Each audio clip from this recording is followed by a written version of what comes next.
Extreme Collectibles here with the riddle for you. Have you seen a quarter scale Riddler statue? You have now. First one ever. And only one ever at that. So stay tuned and we are going to do an overview, not a review, an overview of this custom quarter scale Riddler statue. Let's do it.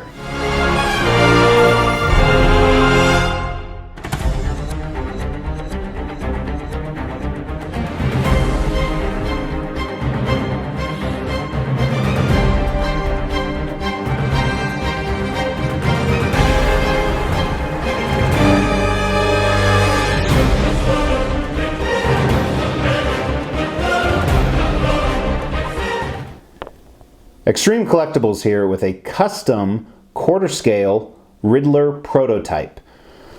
So this is a prototype. That means no other pieces exist. This is being shipped back to the factory to produce more pieces. A very good friend of mine gave this to me and he wanted me to shoot a video of it for Extreme Collectibles, so I said sure, why not. So ES is one. I believe these guys were selling for $7.99 each, and the ES of the production pieces are $40. But yeah, really excited. I actually own two other prototypes, I think, and I've done reviews on them. One is the Sentinel with the hand, done by a different producer, and then X-Force Wolverine. So awesome, and I think I have another one, but doesn't matter. Really cool piece. I do have one on order, so I'm excited to get it. He's going to go with my Batman villain line. Here's a shitty video of that right here. You can see all of them with him kind of stuck in the middle. And I have a few more Batman villains coming, so I'm going to have to rearrange this to make sure they all fit. Comes with a number of switch outs. So first you have a portrait without a hat on it. Comes with a number of switch outs. So first is the portrait without the hat that you see right here, and a big difference, you can see he has green eyes. And then here is his hatted portrait where his eyes are whited out and more of a sneer, his kind of pulling his teeth back. And we'll look at both of those.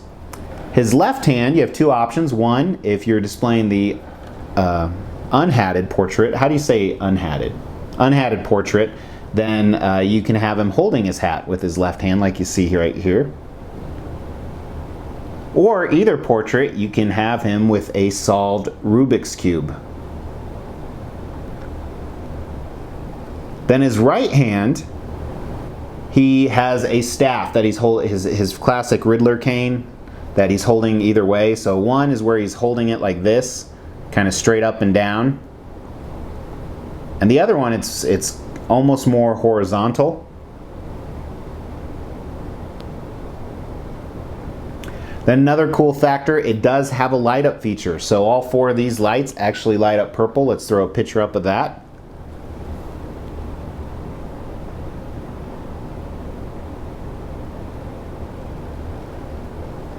So Riddler is a classic Batman villain. Mr. Nigma here is a genius and a psycho, and he likes to, if you didn't know who Riddler is, he likes to set traps and booby traps and things like that. So that kind of ties into the concept and design of this piece.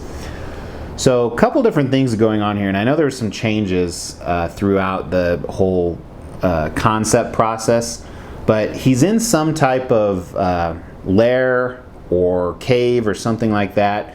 So I think it's to the buyer of this statue, they can interpret, hey, he is in the Batcave, or hey, he's in his own lair preparing, or maybe he's at the top of the Empire State Building if that was your jam. But he has tons of explosives. There's C4 and dynamite and triggers. And one thing here, we're going to see some close-ups. He has the blueprints to the Batcave.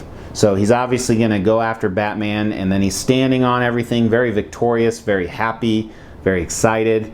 And very evil, very sinister, which I really like. It kind of makes someone who seems like a pansy, like I consider the Riddler to be a pansy, makes him look like a badass. So really good job on the concept. The design is pretty cool too. Granted, this is a prototype, but everything will be following this. The way everything keyed in here was really neat because everything has a different size of key, so it's really easy to figure out if you're putting in the right thing, because this was 27 pieces, believe it or not, which is a shitload. Here's a picture of all the pieces. 27 is just nuts to me, but I like how it's all strewn throughout. It's not too crowded, it's not overly done, and again, like I said, assembly was really easy. So let's look at some close-ups here of the base. So it really has that, like I said, kind of that cave lair mentality, where not old but kind of futuristic or technologically up to date, and great hues on the paint from the grays and the blacks. Looks really good. Then some of the different accessories on the bottom. Here's some close-ups of the blueprints, and I know these are decals where the factory is going to paint them on, so that some decals are coming off on part of it, but still pretty cool. And then the C4 boxes where the timer is going off. Really good detail on the C4 and the bundles around them, and then even the different wires. 60 minutes left on the clock. I know in the group a few people were requesting let's have it almost blown up, which would be kind of cool, but Riddler would not be able to get away in time. Then here's some bundles of dynamite with some black straps, some good solid red colors and black around them. And then the dynamite trigger box here, really faded, really old, kind of what you think of when you think of mining. I like how the colors are incorporated there. And then the box of dynamite, here's a quick look at the inside of it. So again, more dynamite with the timer, all bundled together. I'm a big fan of the box too. The outside, the sculpt of it, you can actually see and feel some of the textures and the grains of the boards. And then the paint just really makes it pop, gives it kind of an old crate color. Looks like a real crate, with that awesome spray painted question mark on the front. And one thing I really like about this statue, it's more conceptual, but the base tells a really cool story, and it's really not that complicated. So it's not overcrowded. It does take up a little bit more room than you'd expect with a secondary character. Like I had this next to Sideshow Poison Ivy, the new one, where she takes up probably about 2/3 of this space. But it's hard to show Riddler really capable of what he's doing if you have him just in a static museum pose with nothing else going on. So that makes sense to me. Looking at Riddler, let's start at his shoes here. Has really cool looking shoes. It actually looks like some shoes that I have. Some comfortable slip-on business shoes. Good detail on the tread on the bottom, the stitching, the folds. I like that black color. Like I said, it's identical to the shoes that I wear. His pants are really well done. My wife, who hates statues, actually looked at this one. So you got a lot of things going on here. First, you have awesome texture that's really subtle, but it looks really good and it's not overpowering. And then the folds were sculpted fabulously and in the right places, whether they're bunched up at the bottoms of his legs or where he's bending. And then seam lines running up the sides. And the paint the master painter picked is just awesome. It's the perfect Riddler green. And then checking out his jacket. So it's a classic jacket. The texture, there's very little if not any texture on it, which is true for most sports jackets, so that makes sense. The Riddler question marks, I love the amount of them. It's not overpowering, and but there's a lot of them. So I think that's perfect. And then he has a few different things where the jacket parts back, the pockets and the folds on the front.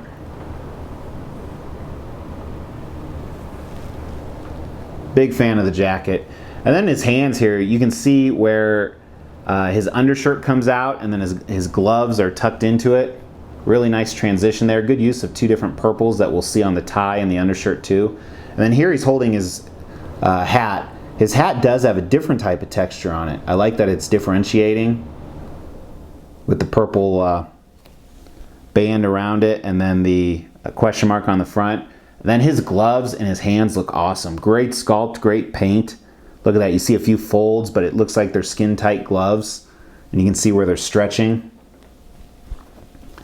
Then his cane right here. I love the faded gold at the top. Very classic Riddler. Doesn't look cheap like a toy like a lot of the times they do.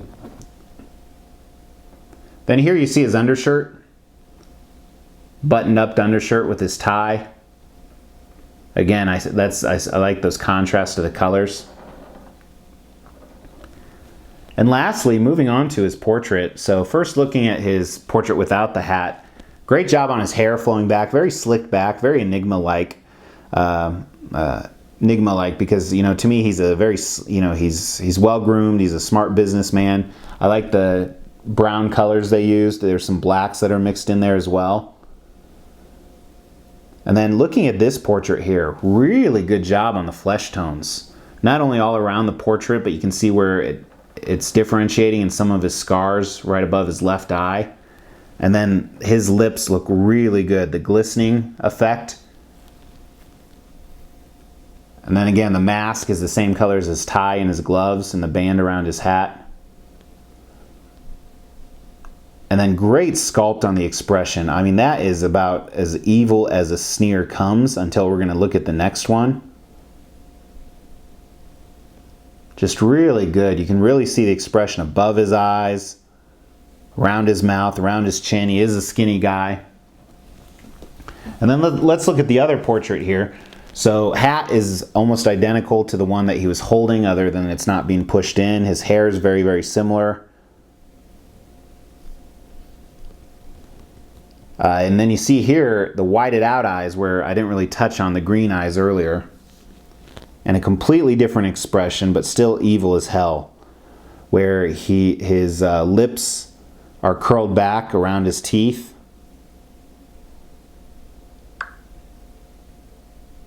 And great work on his chin. And then his ears, very similar in both statues, but here's a picture of them.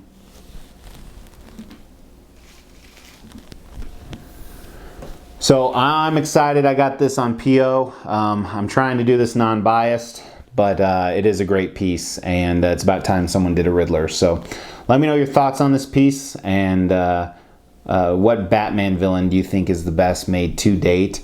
I personally, for production pieces in hand, I would have to say quarter scale, it's Sheridan Deuce's Penguin. Someone prove me wrong. Third scale, ooh, that's a tough one. Oh, Mr. Freeze, Primal and Mr. Freeze. So, really appreciate you guys watching. Please give me a like if you liked this, and please give me a subscribe if you have not. If you don't want to, that works too. Thanks so much. Take care.